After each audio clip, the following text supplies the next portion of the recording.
जय हिंद दोस्तों, एक बार फिर से स्वागत है आप सभी का के लिए जीके जीएस के most important question MCQ format में होने वाले हैं। तो चलते हैं दोस्त अपने प्रश्नों की तरफ और बिल्कुल भी समय को बर्बाद नहीं करेंगे। तो यहाँ पे दिया गया है 98वें ज्ञानपीठ पुरस्कार से किसे सम्मानित करने की घोषणा हुई है। देखो ये आपका करंट अफेयर का क्वेश्चन है, आपको हिस्ट्री से भी मिलेंगे, आपको प्रीवियस पेपर से भी क्वेश्चन मिलेंगे। तो आज की क्लास में सारा मिक्स आपको क्वेश्चन मिलने वाले हैं। तो यहाँ पे आपको बताना है कि 58वें ज्ञानपीठ पुरस्कार से किसे सम्मानित करने की घोषणा हुई है। तो ये इंपॉर्टेंट है, इसका सही जवाब आपका ऑप्शन ए हो जाएगा। कवि गुलजार और जगत गुरु रामभद्राचार्य जी। तो बिल्कुल सही जवाब ऑप्शन ए हो जाएगा। और देखो यहाँ पे एक प्रश्न और बन सकता है, तो वो क्या बन सकता है मैं आपको बताऊं कि यहाँ पे सबसे पहले पूछे जाएंगे कि सबसे पहला कौन था जिसे मिला था। तो आप याद रखना जी शंकर कुरूप जी को मिला था, जो कि कब मिला था तो वो भी याद रखना 1965 में मिला था। कब मिला था? 1965 में सबसे पहले थे ज्ञानपीठ पुरस्कार पाने वाले जी शंकर कुरूप जी। तो ये आप याद रखेंगे। और चलते हैं दोस्त अपने अगले प्रश्न की तरफ, और साथ में स्क्रीनशॉट लेते हुए चल रहा हूं, सभी प्रश्नों को लिख लेना ताकि दोस्तों याद हो जाए आपको। यहाँ पे दिया गया है कि विश्व में पवन ऊर्जा का सबसे बड़ा उत्पादक देश है। विश्व में पवन ऊर्जा का सबसे बड़ा उत्पादक देश है। देखो ये इंपॉर्टेंट है आपके लिए। तो यहाँ पे आपका सही जवाब क्या हो जाएगा? सही होगा चीन। ये प्रथम नंबर पे आता है। अगर आपसे दूसरे नंबर पे पूछ दिया गया तो आप क्या बताएंगे? तो आप बिल्कुल घबराना नहीं है, दूसरे नंबर पे आपका अमेरिका आ जाता है। अगर आपसे तीसरे नंबर पे पूछ दिया गया तो आप क्या बताएंगे? तो तीसरे नंबर पे आपका जर्मनी आ जाता है। अगर आपसे चौथे नंबर पे पूछ दिया गया तो आप क्या बताएंगे? चौथे नंबर पे अपना प्यारा भारत आ जाता है। तो ये आप याद रखेंगे। और मैं उम्मीद करता हूँ यहाँ से आपके चार, जो मैंने आपको बताया, 4 के 4 आपके कंप्लीट हो गए होंगे और यहीं से आपसे पूछे भी जाएंगे। देखो यहाँ पे दिया गया है कि पूर्वी घाट की सर्वोत्तम चोटी है। पूर्वी घाट की सर्वोत्तम चोटी इनमें से कौन सी है? तो ये देखो आपको पता होना चाहिए, और ये शायद आपका प्रीवियस क्वेश्चन है। तो यहाँ पे आप जो आपका प्रीवियस पेपर हुआ था वहाँ से, तो यहाँ पे आपका क्या बताएंगे? महेंद्रगिरी, जो कि ऑप्शन बी में हो जाएगा आपका बिल्कुल सही जवाब। तो चलते हैं दोस्त अपने अगले प्रश्न की तरफ। और देखो यहाँ पे आपका माउंट एवरेस्ट से भी क्वेश्चन आते हैं। ये आप याद रखना, इसकी हाइट याद रखना 8,848 मीटर। ठीक है, 8,848 मीटर। ये नेपाल में है। इसे नेपाल में सागरमत्था के नाम से जाना जाता है, ये भी आप याद रखना। तो ये देखो छोटे छोटे प्रश्न हैं। और मैंने अभी आपको 2 दिन पहले ही एक प्रश्न बताया था कि एवरेस्ट पर चढ़ने वाली सबसे ज़्यादा उम्र की महिला कौन है भारतीय। ये मैंने आपको बताया था। आप उसका अगर आपने नोट किया होगा तो कमेंट बॉक्स में जवाब जरूर बताइएगा। देखो यहाँ पे दिया गया है कि यूरेनस सूर्य के चारों ओर एक परिक्रमा, यहाँ पे परमा लिखा है, परिक्रमा कितना समय लेता है, मतलब एक चक्कर लगाने में, परिक्रमा करने में कितना समय लेता है। यहाँ पे देखो थोड़ा एरर है तो इसके लिए माफ़ी चाहते हैं। तो चारों ओर एक परिक्रमा को कितना समय लगता है यूरेनस को, ठीक है, सूर्य के। तो आप यहाँ पे क्या बताएंगे? यहाँ पे सही जवाब आपका 84 वर्ष हो जाएगा। 84 वर्ष यूरेनस को लगता है सूर्य के चारों ओर एक परिक्रमा लगाने में। ठीक है, अगर यहाँ पे 88 दिन की बात की जाए तो 88 दिन लगते हैं सिर्फ बुध को। किसको लगते हैं? बुध ग्रह को 88 दिन लगते हैं, ये भी याद रखना। और देखो मैं बताऊं, ये सूर्य के सबसे नज़दीक ग्रह भी आपका बुध है। और दूसरा ये है कि 88 दिन इसे लगते हैं, सूर्य के सबसे नज़दीक है, लेकिन सबसे गर्म नहीं है। सबसे गर्म कौन है? सबसे गर्म शुक्र है, ये याद रखना। सबसे गर्म आपका शुक्र ग्रह हो जाएगा। और देखो यहाँ पे 12 वर्ष लगते हैं आपके बृहस्पति ग्रह को। किसे लगते हैं? बृहस्पति ग्रह को, जिसका कलर भी पूछ देता है तो बता देना पीला ग्रह है। और ये ग्रह सबसे बड़ा ग्रह है, ये भी याद रखना, आकार में सबसे बड़ा ग्रह है। और दूसरे नंबर पर आपका शनि आता है, ये भी आप याद रखेंगे। देखो हो सकता है कि आपसे दूसरे नंबर वाला पूछ लिया जाए। तो यहाँ पे देखो आपकी जितना भी हो सकता था मैंने आपको बताया। चलते हैं अपने अगले प्रश्न पे। इंडिया फॉर इंडियंस के लेखक कौन है? इंपॉर्टेंट है भाई, इंडिया फॉर इंडियंस के लेखक कौन है। तो यहाँ पे आपका जो सही जवाब है वो क्या होगा?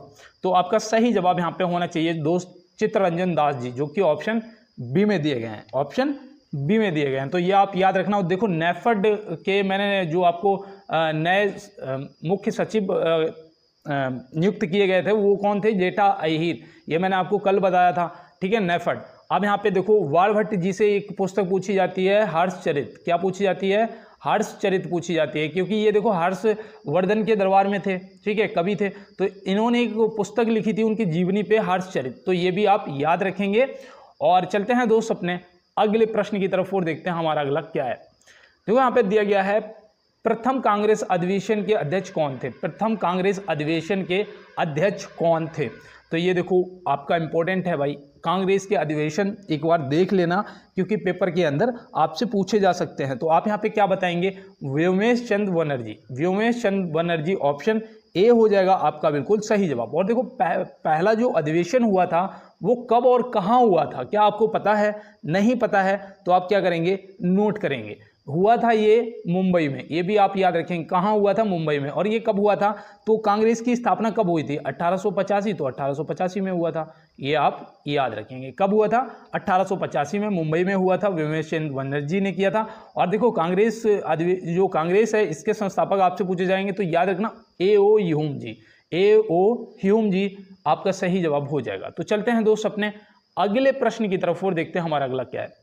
देखो यहाँ पे पूछा गया, भारत की पहली हेलीकॉप्टर आपातकालीन चिकित्सा सेवा कहाँ प्रारंभ हुई। ये आपका इंपॉर्टेंट है, ये आपका इंपॉर्टेंट प्रश्न है। और इसका आप सही जवाब क्या लगाएंगे, तो यहाँ पे आपका सही जवाब होना चाहिए उत्तराखंड, जो कि आपका ऑप्शन बी में दिया गया है, तो ऑप्शन बी लगा देंगे। तो और चलते हैं दोस्त अपने अगले प्रश्न की तरफ और देखते हैं हमारा अगला क्या है। भारत के राष्ट्रपति पद की शपथ कौन दिलाता है। भारत के राष्ट्रपति पद की शपथ कौन दिलाता है, मतलब राष्ट्रपति जी को शपथ कौन दिलाता है, यहाँ पे आपको ये बताना है। तो यहाँ पे आपका जो सही जवाब है वो होना चाहिए मुख्य न्यायाधीश जी। मुख्य न्यायाधीश जी ऑप्शन बी हो जाएगा। अगर आप एसआई की तैयारी कर रहे हो मेरे भाई लोगों, तो बिल्कुल भी घबराना नहीं है। देखो हो सकता है कि वहाँ पे आपसे ये पूछ लिया जाए कि राष्ट्रपति जी को किस अनुच्छेद के तहत शपथ दिलाई जाती है, तो अनुच्छेद याद रखना आपका हो जाएगा आर्टिकल 60। ठीक है, क्या हो जाएगा, आर्टिकल 60। अब एक आर्टिकल 61 से भी प्रश्न आता है। अब कुछ लोगों को याद आ गया होगा, अगर जिनको नहीं आया तो मैं बता दूं, राष्ट्रपति जी पर महाभियोग की कार्रवाई की जाती है। महाभियोग की कार्रवाई की जाती है, मतलब उन्हें इस प्रक्रिया के द्वारा हटाया जाता है। तो ये आप याद रखेंगे। अब देखो यहाँ पे आपसे हो सकता है कि पूछ लिया जाए कि प्रधानमंत्री की नियुक्ति कौन करता है। तो प्रधानमंत्री की नियुक्ति, पहली बात तो नियुक्ति होती है, याद रखना राष्ट्रपति जी करते हैं और अनुच्छेद 75 के तहत करते हैं, अनुच्छेद 75 के तहत करते हैं। तो ये भी आप याद रखेंगे, आपके लिए मोस्ट इंपॉर्टेंट है। और चलते हैं दोस्त अपने अगले प्रश्न की तरफ। भारत का सर्वोच्च न्यायालय कब स्थापित किया गया था। भारत का जो सर्वोच्च न्यायालय है वो कब स्थापित किया गया था, तो ये देखो इंपॉर्टेंट है। आज क्लास ना थोड़ा हटके है। अब यहाँ पे आपको बताना है कि सर्वोच्च न्यायालय की जो स्थापना है वो कब हुई थी, तो वो हुई थी 16 जनवरी 1950, 26 जनवरी, माफ़ी चाहते हैं, 26 जनवरी 1950 में हुई थी। तो ये आप याद रखें, कहाँ हुई थी, तो दिल्ली में हुई थी भाई। हमारा सुप्रीम कोर्ट कहाँ है, मुख्य न्यायालय है, सर्वोच्च न्यायालय है। यहाँ पे देखो सर्वोच्च न्यायालय है, ये कहाँ है, दिल्ली में। इसकी स्थापना जो है 26 जनवरी 1950 में हुई थी। तो ये आपको देखो कन्फर्म हो गया। अब चलते हैं दोस्त अपने अगले प्रश्न की तरफ। यहाँ पे देखो दिया गया है कि 2011 की जनगणना के अनुसार किस राज्य का जनसंख्या घनत्व सबसे अधिक है। जनसंख्या घनत्व सबसे अधिक और सबसे कम पूछा जाता है। देखो ये ध्यान रखना, सबसे अधिक अगर आपसे पूछेगा तो आप क्या बताएंगे, तो आप बताएंगे बिहार। सबसे अधिक कहाँ का था, बिहार। और सबसे कम जो है वो आपका अरुणाचल प्रदेश का था। सबसे कम जो जनसंख्या घनत्व है वो आपका अरुणाचल प्रदेश का था, ये भी आप याद रखेंगे। और सबसे कम जनसंख्या वाला राज्य अगर पूछा जाएगा तो आप लगाएंगे सिक्किम को। सबसे कम जनसंख्या वाला जो राज्य था 2011 की जनगणना, देखो जरूर आपसे 1 से 2 प्रश्न पूछे जाएंगे और मैं हर क्लास में आपको बताता हूं, शायद इसीलिए कि आपका प्रश्न ना छूटे दोस्त। तो यहाँ पे याद रखना कि सबसे कम जनसंख्या सिक्किम और सबसे कम जनसंख्या घनत्व वाला राज्य आपका हो जाएगा अरुणाचल प्रदेश। सबसे ज़्यादा जनसंख्या घनत्व वाला राज्य आपका बिहार हो जाएगा। तो यहाँ से आपके ये टॉपिक क्लियर हुए। चलते हैं दोस्त अपने अगले प्रश्न की तरफ। देखिए यहाँ पे दिया गया है कि भारतीय संविधान में किन अनुच्छेदों में राजभाषा संबंधित प्रावधानों का उल्लेख है। देखो हिंदी हमारी राजभाषा है, ठीक है, ये राजभाषा है न कि राष्ट्रभाषा है, ठीक है। तो राजभाषा जो है हमारी हिंदी, उनमें पूछा गया कि भारतीय संविधान में किन अनुच्छेदों में राजभाषा संबंधित प्रावधानों का उल्लेख है। तो इसका आप जवाब क्या करेंगे, और ये देखो इंपॉर्टेंट भी है। अब मैंने उम्मीद कर रहा था कि आपने प्रश्न का जवाब कर दिया होगा, लेकिन अब मैं यहाँ पे बता दूं, आपका अनुच्छेद 343 से 351 में आता है। 343 से 351 में ऑप्शन ए हो जाएगा आपका सही जवाब। अब यहाँ पे देखो 352 से 360 तक क्या आता है, ये आता है आपका राष्ट्रीय आपातकाल। क्या आता है, राष्ट्रीय आपातकाल आता है। तो ये भी आप याद रखेंगे। 368 क्या है, 368 जो अनुच्छेद है आपका, ये है कि संविधान में अगर आपको संशोधन करना है तो ये इस अनुच्छेद के तहत आप कर 368 अनुच्छेद के तहत संविधान में फेरबदलाव या संशोधन कर पाते हैं। तो मैं उम्मीद करता हूँ यहाँ पे मैंने जो भी आपको बताया आपने अच्छे से नोट किया होगा। और देखो हर क्लास आज से आपको एक प्रश्न HW मिलेगा हर क्लास के अंदर, और इसका कमेंट बॉक्स में आप जवाब भी बताएंगे। देखो प्रश्न बहुत प्यारा है कि राष्ट्रीय आपातकाल की अधिकतम अवधि की सीमा क्या है? 3 साल, 2 साल, कोई नहीं, मतलब कोई सीमा नहीं, या इनमें से कोई नहीं। तो इनका जवाब आप कमेंट बॉक्स में बताएंगे। ये आपका आज का HW है। देखो 50 में से 49 का आंसर मैं बताऊंगा और एक का आंसर आप बताएंगे। अब यहाँ पे दिया गया है दल बदल विरोधी कानून से संबंधित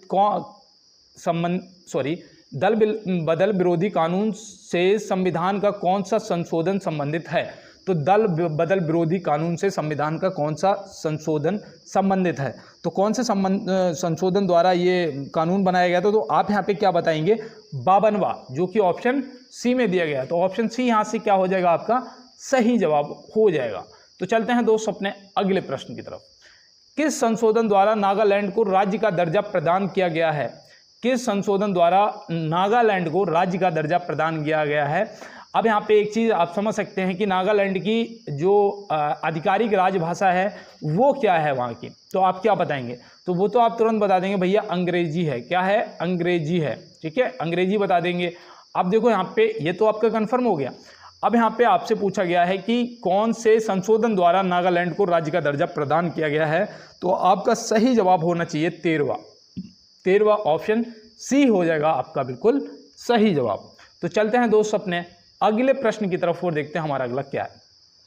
यहाँ पे पूछा गया है अलमट्टी बांध किस नदी पर बनाया गया है? अलमट्टी बांध, देखो ये बांध आपसे जरूर पूछे जाएंगे दोस्त, तो घबराना नहीं है आपको। अब यहाँ पे अलमट्टी बांध आपको बताना है। तो अलमट्टी बांध आप कहाँ बताएंगे? तो आप बताएंगे कृष्णा नदी पर, जो कि ऑप्शन सी में दिया गया है। तो ऑप्शन सी सही जवाब हो जाएगा। लेकिन अलमट्टी बांध का अगर दूसरा नाम पूछ देगा तो आप क्या बताएंगे? तो याद रखना लाल बहादुर शास्त्री। क्या बताएंगे? लाल बहादुर शास्त्री।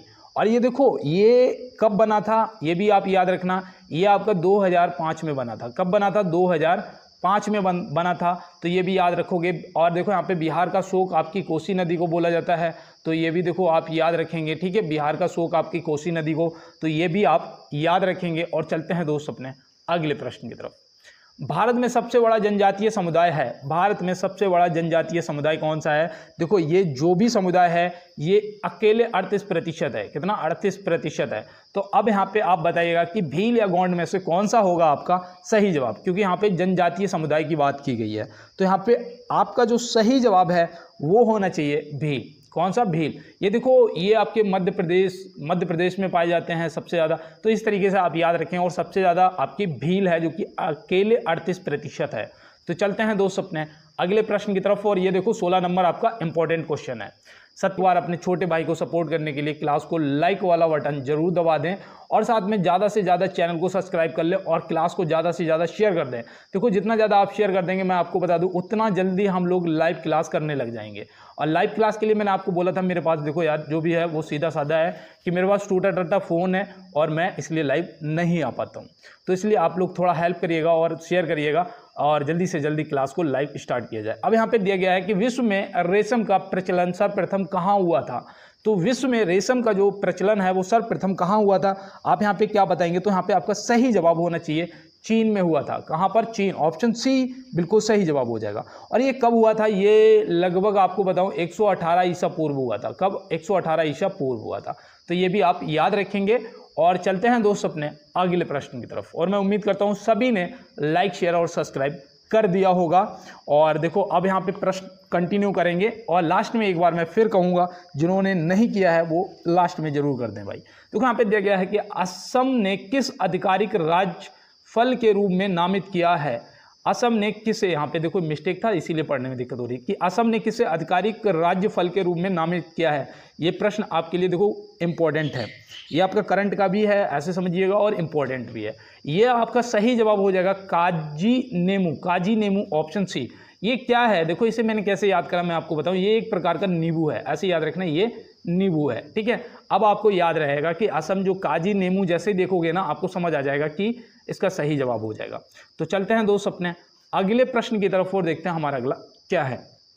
देखो यहाँ पे बोला गया है कि हाल ही में रिकॉर्ड जीएसटी कनेक्शन लिखा है, कलेक्शन होगा, कलेक्शन, ठीक है, जिसे इकट्ठा करते हैं ना, कनेक्शन नहीं, कलेक्शन होगा। कलेक्शन में कौन सा राज्य शीर्ष पर है? तो जीएसटी जो सबसे ज़्यादा मतलब इकट्ठा करने में कौन सा राज्य है जो नंबर 1 पे है? तो वो आपका महाराष्ट्र है। और ये प्रश्न मैं अभी लगभग 2 दिन पहले करवा भी चुका हूँ। देखिए मुझे याद है, आपको भी याद होना चाहिए दोस्त। और मैं आपको बता दूँ एक सीधी सादी बात कि जब तक आप लिखेंगे नहीं, प्रश्नों को सिर्फ सुनने से याद नहीं होते हैं, लिखेंगे नहीं याद नहीं होगा। देखो कहते हैं ना कि ख्वाबों को पूरा करने के लिए ख्यालों से बाहर आना पड़ता है। ख्वाबों को पूरा करने के लिए ख्यालों से दोस्त बाहर आना पड़ता है, तो मेहनत करनी पड़ेगी। और यहाँ पे दिया है कि सिलवासा राजधानी है। अगर आप मेहनत कर रहे हैं तो इसका जवाब बिल्कुल सही बताइएगा कि सिलवासा जो है वो किसकी राजधानी है। आप दिमाग में दौड़ रहा होगा कि हमें तो पता था, अरे सिलवासा किसकी राजधानी है? दादरा एवं नागर हवेली की। तो बिल्कुल ऑप्शन ए आपका सही जवाब हो जाएगा। अब यहाँ पे आप समझ सकते थे, अरुणाचल प्रदेश दिया गया है, इसकी क्या है कि अरुणाचल ईटापाथे। मैं तो ऐसे याद कर रहा था कि ये अरुणा है और ये जब चलेगी तो ईंटा पाथेंगे जाके, मतलब ईंट होती ना घर बनाने वाली, तो ऐसे ही याद रखना कि अरुणाचल ईटा पाथेंगे। तो ईटानगर क्या हो जाएगा? अरुणाचल प्रदेश की राजधानी। सिक्किम की क्या हो जाएगी? गंगटोक हो जाएगी। क्या हो जाएगी? गंगटोक हो जाएगी। तो आपको देखो राजधानी भी पता होनी चाहिए, राज्यपाल भी पता होने चाहिए और मुख्यमंत्री भी पता होने चाहिए, क्योंकि ये आपसे पूछे जाएंगे दोस्त। अब यहाँ पे पूछा गया है कि किसी भाषा को राज्य भाषा का दर्जा कौन दे सकता है? अभी मैंने आपको बताया था कि राज्य भाषा का दर्जा संविधान में किन अनुच्छेदों में मिलता है, तो 343। अभी मैंने आपको बताया था 343। अब यहाँ पे आप बताएंगे कि दर्जा कौन दे सकता है। तो देखो हमारे देश का प्रथम नागरिक कौन होता है? सभी को पता होगा कि भैया राष्ट्रपति जी होते हैं। कौन होता है? राष्ट्रपति जी होते हैं। तो भाई जब इतना बड़ा कोई फैसला अगर करेगा या आपातकालीन की जैसे कि जो होती है घोषणा, वो कौन करता है? राष्ट्रपति करते हैं। तो वैसे ही इसका भी सही जवाब आपका राष्ट्रपति हो जाएगा। तो ऑप्शन ए क्या हो जाएगा? हमारा सही जवाब हो जाएगा। देखो मुख्यमंत्री की नियुक्ति भी पूछी जाती है ज़्यादातर, याद रखना 164 अनुच्छेद 164 के अकॉर्डिंग होती है। तो ये भी आप याद रखेंगे और मैं उम्मीद करता हूँ। चलते हैं दोस्त अपने अगले प्रश्न की तरफ और देखते हैं हमारा अगला क्या है। देखो यहाँ पे दिया गया है कि संविधान के किस अनुसूची में क्षेत्रीय भाषाओं का उल्लेख है? आपको क्या पता है कि संविधान में कितने अनुच्छेद हैं और कितनी अनुसूचियां हैं? आपको कितनी अनुसूचियां हैं और कितने भाग हैं, जो इंपॉर्टेंट है, जो आपसे पूछा जाता है। तो पहले तो इस प्रश्न का सही जवाब करिएगा कि संविधान के किस अनुसूची में क्षेत्रीय भाषाओं का उल्लेख है। तो यहाँ पे आपका जो सही जवाब है वो होनी चाहिए 8वीं अनुसूची, जो कि ऑप्शन सी में दिया गया है। और कितनी भाषाओं को मान्यता प्राप्त है, ये भी आपसे हो सकता है कि पूछ लिया जाए। तो याद रखना 22 भाषाओं को। कितनी भाषाओं को? 22 भाषाओं को। प्रथम अनुसूची में क्या है? प्रथम अनुसूची में देखो संघ एवं उनके राज्य क्षेत्र, ये आपको ये पता होना चाहिए, संघ एवं उनके राज्य क्षेत्र आता है। 8वीं अनुसूची मैंने यहाँ पे आपको बताई थी। टोटल अनुसूचियाँ जो हैं पहले वो 8 थी, बढ़ के कितनी हो गई? 12 हो गई, ठीक है। और यहाँ पे देखो जो आपके भाग हैं वो कितने हैं? तो याद रखना भाग कितने हैं? 22 है। कितने भाग हैं? 22 है। मैं आपको रोज भाग भी बताता हूँ, अनुसूचियाँ भी बताता हूँ, शायद इसलिए कि आपसे कहीं पूछ लिया जाएगा तो आप तुरंत सही जवाब लगा के आ जाएंगे। फ्रंटियर गांधी के नाम से किसे जाना जाता है? इस प्रश्न में ज़्यादा कुछ खास नहीं है, ये तो आप सभी को पता होगा कि फ्रंटियर गांधी के नाम से अब्दुल गफ्फार खां को जाना जाता है, जो कि ऑप्शन सी हो जाएगा आपका सही जवाब। और देखो केसर ए हिंद की उपाधि किसे मिली थी? तो वो महात्मा गांधी जी को मिली थी। केसर ए हिंद की उपाधि जो है महात्मा गांधी जी से संबंधित है, अंग्रेजों ने उन्हें दी थी, ये भी मैंने आपको बताया ही था। और चलते हैं दोस्त अपने अगले प्रश्न की तरफ। देखो नीति आयोग है, नीति आयोग या फिर कभी योजना आयोग हुआ करता था, आपको पता ही होगा। योजना आयोग का नाम बदलकर नीति आयोग हो गया।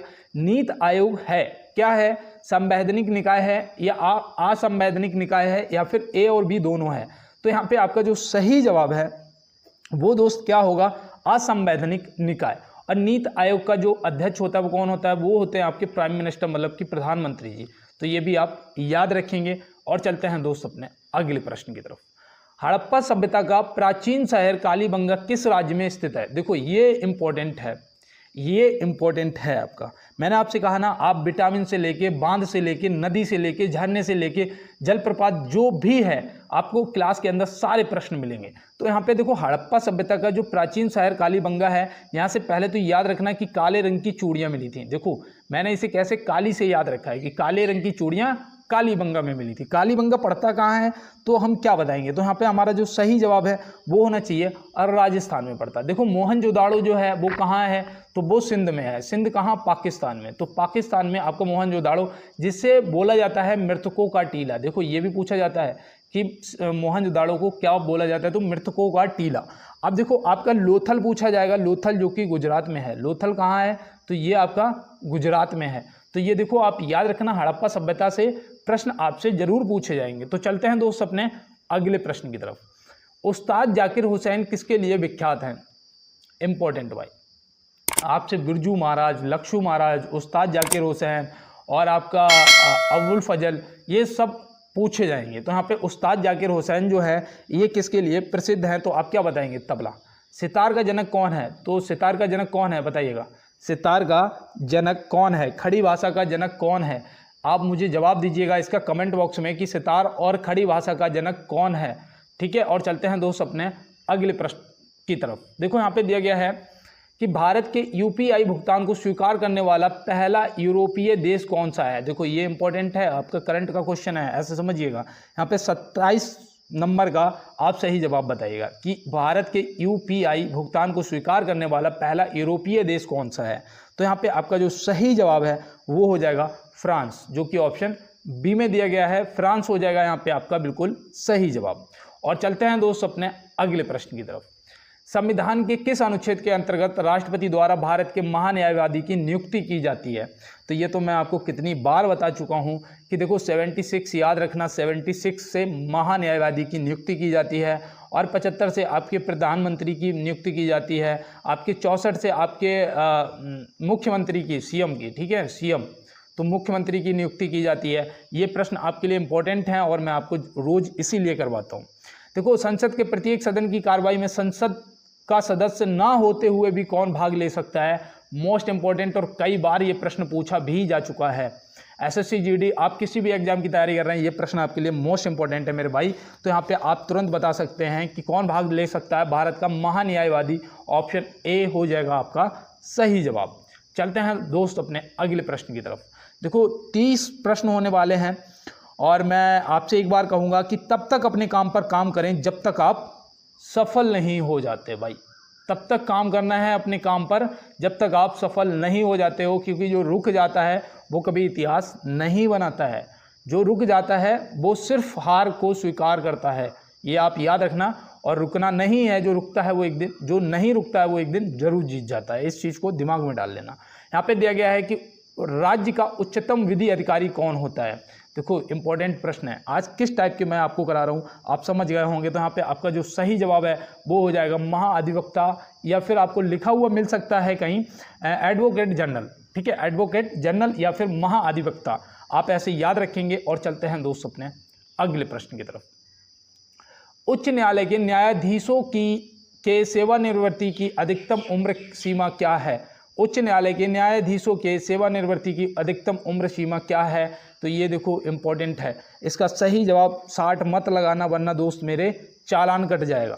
ठीक है, क्या लगाओगे? अगर ऑप्शन ऐसे हैं तो आप तुरंत 65 वर्ष लगा देंगे, जो कि आपका सही जवाब हो जाएगा। तो चलते हैं दोस्त अपने अगले प्रश्न की तरफ।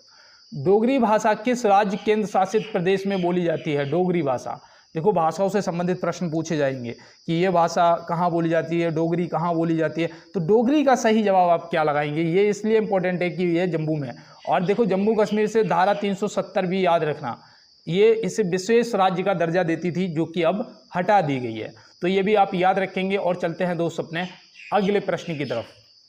देखो यहाँ पे दिया गया है कि दुनिया के मजदूर एक हो का नारा किसने दिया? देखो इंपॉर्टेंट है, ये आपका शायद प्रीवियस पूछा भी गया है और इसीलिए मैंने इसे ऐड किया है। अब यहाँ पे आपका सही जवाब हो जाएगा कार्ल मार्क्स, जो कि ऑप्शन सी में दिया गया है। अब इसकी एक रचना भी बताओ मुझे, एक रचना भी बताओ। आपको पता होगा इन्होंने एक बुक लिखी थी, उसका नाम क्या था जो इम्पोर्टेंट है आपके लिए? Das Kapital. दास कैपिटल जो है ये किसने? ये कार्ल मार्क्स ने लिखी थी। तो ये भी आप याद रखेंगे, दास कैपिटल। और चलते हैं दोस्त अपने अगले प्रश्न की तरफ। उससे पहले एक अटल बिहारी वाजपेयी जी का नारा मैं आपको बता दूं, जय जवान जय किसान जय विज्ञान। जय जवान, जय किसान, जय विज्ञान आप याद रखेंगे। और करो और मरो का नारा किसने? महात्मा गांधी ने दिया था। क्या करो या मरो का नारा महात्मा गांधी जी ने दिया था, तो ये भी आप याद रखेंगे। और चलते हैं दोस्त अपने अगले प्रश्न की तरफ। अंतर्राष्ट्रीय न्यायालय का नया अध्यक्ष किसे नियुक्त किया गया है? देखो ये आपका करंट का क्वेश्चन है कि अंतर्राष्ट्रीय न्यायालय का नया अध्यक्ष किसे नियुक्त किया गया है। तो यहाँ पे आप सही जवाब क्या बताएंगे? तो यहाँ पे आपका सही जवाब जो है वो होना चाहिए नवाफ सलाम, जो कि ऑप्शन ए में दिए गए हैं। नवाफ सलाम आपका सही जवाब हो जाएगा। अब देखो मैं अगर आपसे पूछता हूँ कि अंतर्राष्ट्रीय न्यायालय का मुख्यालय कहाँ है, तो आप क्या बताओगे? तो अब आप सोच रहे होंगे कि भैया बताएंगे। ठीक है, भैया जरूर बताएंगे आपको। लिखो मेरे भाई, द हेग। कहाँ है? द हेग हो जाएगा मुख्यालय इसका। तो चलते हैं दोस्त अपने अगले प्रश्न की तरफ। देखो यहाँ पे दिया गया है कि BPCL किस भारतीय हवाई अड्डे पर देश का पहला हरित हाइड्रोजन संयंत्र स्थापित करेगा? देखो भारत पेट्रोलियम कॉर्पोरेशन लिमिटेड। क्या है BPCL का फुल फॉर्म क्या होता है? Bharat petroleum corporation limited. अब यहाँ पे आप इसका सही जवाब लगाइएगा। तो यहाँ पे आपका सही जवाब कोच्चि होना चाहिए भैया, जो कि ऑप्शन सी में दिया गया है। तो आपने इसको भी नोट कर लिया होगा। और चलते हैं दोस्त अपने अगले प्रश्न की तरफ। देखो दोस्त 36 होने वाले हैं और मैंने एक बार फिर से कहना है, 1 मिनट के लिए रुकना है कि मेरे जितने भी भाई बहना मुझे, मेरे छोटे बड़े मुझे देख रहे हैं, सुन रहे हैं, आप सभी को जॉब मिलेगी। बस एक बार आप भी अपने भाई को यार थोड़ा सा सपोर्ट करिएगा। कर भला तो हो भला, एक बार यार लाइक वाला बटन जरूर दबा दे और साथ में चैनल को सब्सक्राइब भी कर ले। और ज़्यादा से ज़्यादा अपने दोस्तों के साथ में अपने ग्रुप में लिंक को याद शेयर कर देना। मुझे पता चल जाता है कि कौन शेयर करता है कौन नहीं करता है, क्योंकि मैं देख लेता हूँ, इसको सिस्टम पे दिख जाता है कि कौन शेयर कर रहा है कौन नहीं कर रहा है, सब पता चल जाता है। इसीलिए कहता हूँ कि एक समोसा मेरी तरफ से आपको तुरंत मानसिक रूप से खिलाया जाएगा। अब यहाँ पे देखो बताना है कि जीवाश्म ग्रह किसे कहा जाता है? जीवाश्म ग्रह किसे कहा जाता है? तो यहाँ पे आप सही जवाब लगाएंगे मेरे भाई, चंद्रमा को कहा जाता है, जो कि ऑप्शन बी हो जाएगा। इसके 2 ग्रह भी मैंने कल आपको बताए थे। एक था क्या? फोबोस था। देखो मैं आपको, मुझे याद है, एक आपका डेमोस था। फोबोस और डेमोस 2 थे, मैंने आपको बता दिए। चलते हैं दोस्त अपने अगले प्रश्न की तरफ। एशिया और यूरोप महाद्वीप का जंक्शन कहा जाता है। एशिया और यूरोप महाद्वीप का जंक्शन कहा जाता है।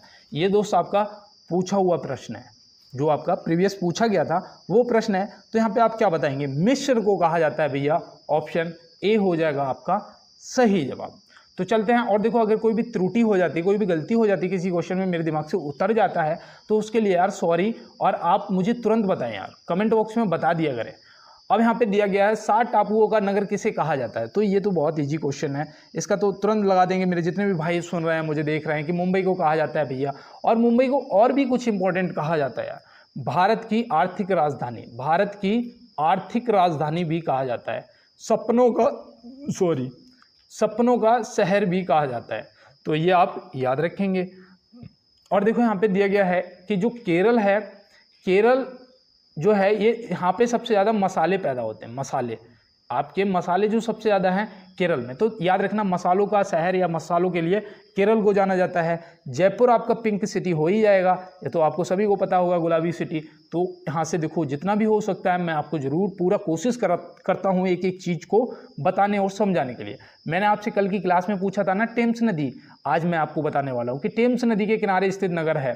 तो किसी ने मुझे कमेंट बॉक्स में नहीं बताया अभी तक, लेकिन मैं आपको बता रहा हूं कि टेम्स नदी के किनारे स्थित जो नगर है आपका वो हो जाएगा लंदन, जो कि ऑप्शन ए में दिया गया। तो ऑप्शन ए यहां से सही हो जाएगा। अगर आपसे पेरिस पूछ लेगा तो आप क्या बताएंगे? बताओ, लगाओ सही जवाब। तो यहां से पेरिस के लिए याद रखना सीन नदी के किनारे स्थित है। ठीक है। काहिरा जो है, काहिरा दोस्त कौन सी नदी के किनारे स्थित है? तो ये भैया नील नदी के किनारे स्थित है। नील नदी के किनारे एक काहिरा भी पूछा जाता है, एक मैं बताऊं खारतूम पूछा जाता है। खारतूम, देखो इधर लिख देता हूं, खारतूम। ठीक है, खारतूम। तो खारतूम जो है ये भी नील नदी के किनारे, ये खारतूम जो है ये सूडान में पड़ता है। ठीक है, ये आपका सूडान हो जाएगा। और ये जो आपका काहिरा है ये आपका कहाँ पर? काहिरा जो है ये मिस्र में पड़ता है। तो ये देखो याद रखना। ठीक है। और देखो एक चीज़ बताऊँ आपको, नील नदी जो है ये सबसे लंबी नदी है, नील नदी। अब लंबाई अगर पूछ देगा तो क्या बताओगे? देखो 6650 किलोमीटर। क्या बताओगे? 6650 किलोमीटर भैया इसकी लंबाई है। आपने ही बताई थी, तो आपको याद ही होगा। चलते हैं अपने अगले प्रश्न पे फिर।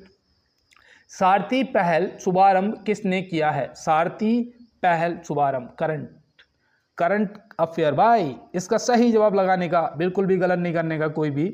तो सारथी जो है ये हमारे लिए मतलब कि कृषि मंत्रालय। भाई मैं तो किसान हूँ यार, देसी फ्रॉम आई एम, ऐसे बोलता हूँ ना, आई एम देसी फ्रॉम गाँव वाला। तो भाई मैं देखो किसान हूँ, तो ये सारथी पहल तो मुझे याद रहेगा, मैं कभी नहीं भूलने वाला। अब अगर मैं पूछता हूँ आपसे कि जो सारथी पहल है इसका कृषि मंत्रालय से संबंध है, तो कृषि मंत्रालय के मंत्री कौन है? बताओ, कृषि मंत्रालय के मंत्री कौन है? तो आप क्या बताएंगे? जो मैन है वो आपके कौन हो जाएंगे? अर्जुन मुंडा जी। अर्जुन मुंडा जी, देखो पेन नहीं है मेरे पास भाई, हाथ से लिख रहा हूँ, अर्जुन मुंडा जी। तो आप अर्जुन मुंडा जी याद रखेंगे।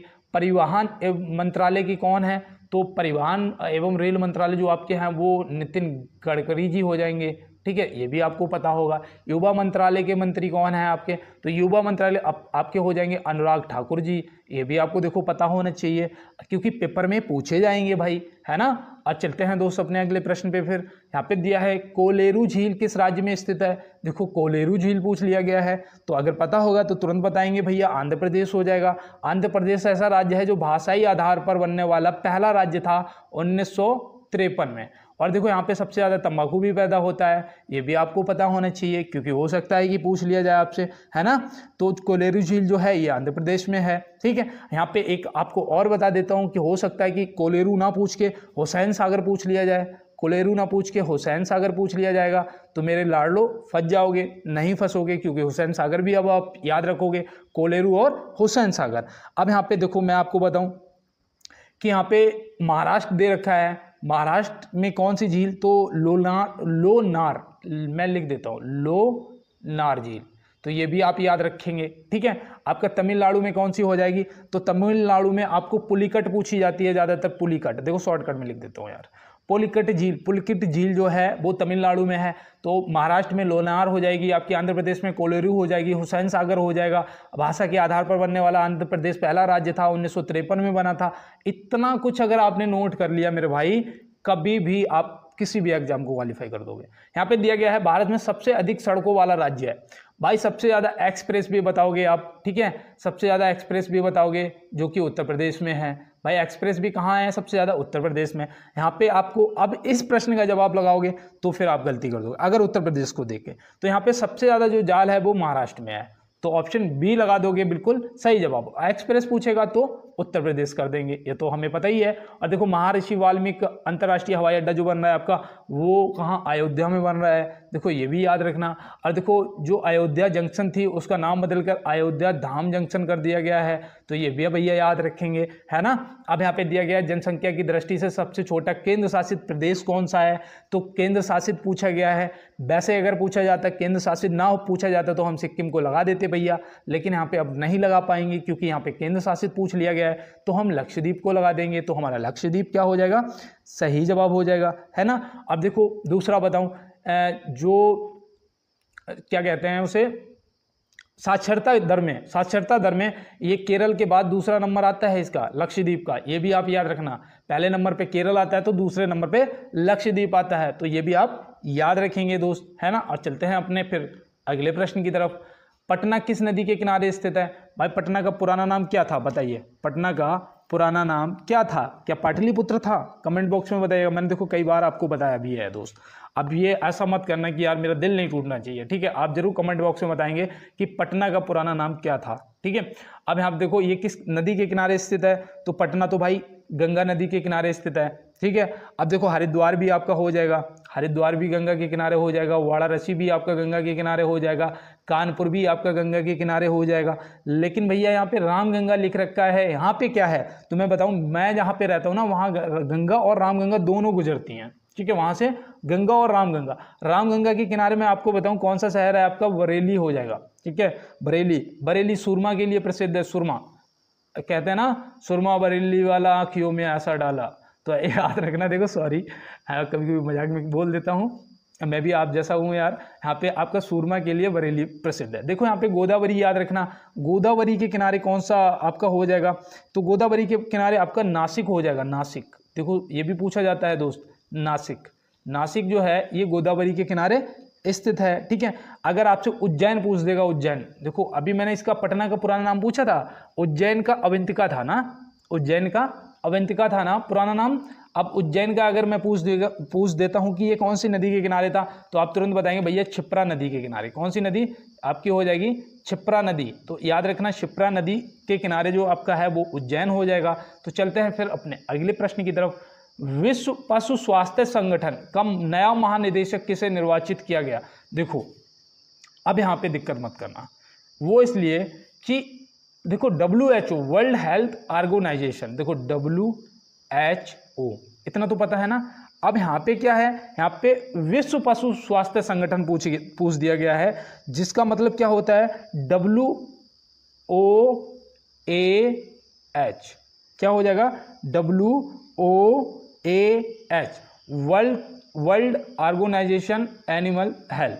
तो यहाँ पे अब आप क्या बताएंगे? जो अभी नए महानिदेशक, देखो ये करंट का है इसलिए मैंने सोचा हो सकता है कि आपसे पूछ लिया जाए, तो आप यहाँ पे अब क्या बताएंगे? तो यहाँ पे सही जवाब आपका होना चाहिए एमुअल सोबेरन, जो कि ऑप्शन ए में दिए गए हैं। अब यहाँ पे आप मुझे ये बताइएगा, देखो इन दो में से आपके कोई WHO के भी महानिदेशक हैं, कौन है? डेट्रोस एंडोनोम है या फिर सारी एंड वालम है? कौन से हैं आप कमेंट बॉक्स में बताएंगे। चलते हैं दोस्त अपने अगले प्रश्न की तरफ। किस दिन पृथ्वी सूर्य के सबसे निकट होती है? किस दिन पृथ्वी सूर्य के सबसे निकट होती है? देखो अगर नहीं भी क्वेश्चन का आंसर आता है कोई दिक्कत नहीं है, आप मेरे साथ बस जुड़े रहिएगा, चैनल को सब्सक्राइब कर लेना और क्लास को यार लाइक कर देना। आप लोगों का बहुत सपोर्ट है, उसके लिए मैं बहुत हाथ जोड़ के आप लोगों का आभारी हूँ यार। मुझे लगता है कि आपने मुझे शून्य से और शिखर तक ले जाओगे आप लोग, शायद मुझे ये आपसे उम्मीद है कि आप लोग मेरा बहुत सपोर्ट कर रहे हो। आप सभी का बहुत बहुत दिल से धन्यवाद यार। और देखो यहाँ पे आप प्रश्न के जवाब करते रहिएगा। तो यहाँ पे आपका जो 46 है कि किस दिन पृथ्वी सूर्य के सबसे निकट होती है, तो 3 जनवरी को होती है दोस्त।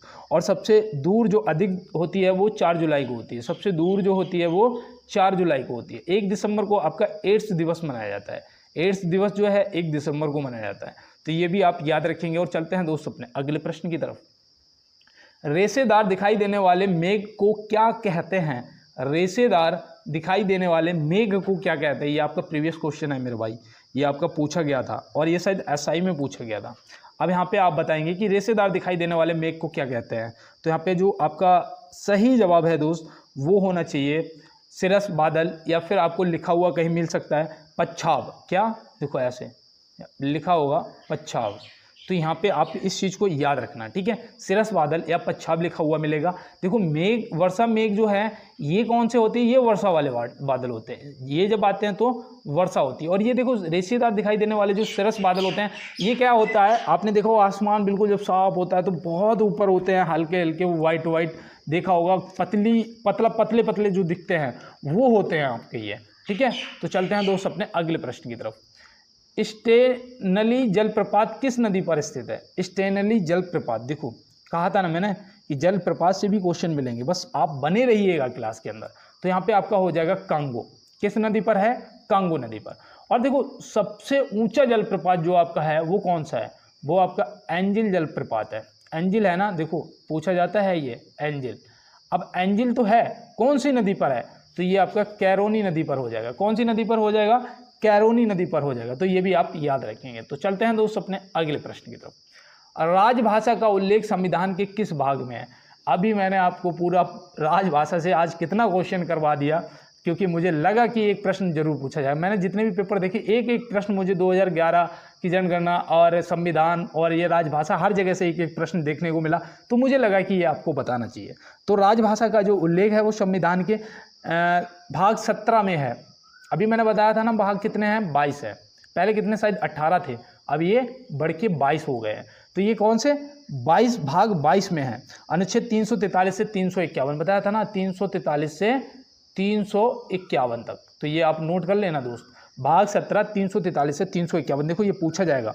और आपातकाल जो आपका है वो भाग 18 में आ जाता है। इमरजेंसी जो आपकी है आपातकाल है भाग 18 में आ जाता है, 352 से 360 तक, 352 से 360 तक। तो ये आप देखो याद रखना दोस्त। और चलते हैं अपने अगले प्रश्न की तरफ।